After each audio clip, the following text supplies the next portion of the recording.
Tvoje prvé pocity po zápase? No dobre, prekvapil ma Čavo. Ustal. Čo bolo chalani možno najťažšie? Najťažšie, tak ja som uvedomoval som si, že nemám sa naháňať za knockoutom. Lebo ja som furt za ním išiel, čakal a vždycky som dal právačku, keď si videl. Hej. Vieš, klobúk dole starý, pripravil si sa. Zápas bol dobrý proste. Áno. A tie pičoviny predtým, to patrí k tomu, to je tzv. Trash talk. Keď sa doje do ringu a uzavrie sa zápas, tam to proste celé skončí.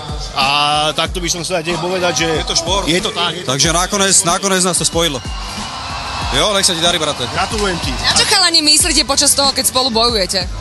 To nemyslíš, to myslíš na, buď jeden myslí na obranu, strašne veľa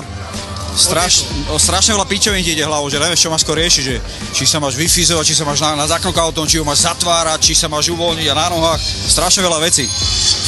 Ale je to akože... Krásny šport. Po celom tele. Úplne. Čo urobíte teraz ako prvé? Ja idem ďalej sa pripravovať. Ja to berem, že toto je ako súčasť takej cesty.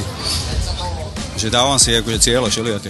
Ja sa idem presleť zo šatne, osprchujem sa a dám si teplákovú súpravu. Ďakujem chlapci veľmi pekne za rozhovor, ahojte. Čau. Díky. Chalani, čaute.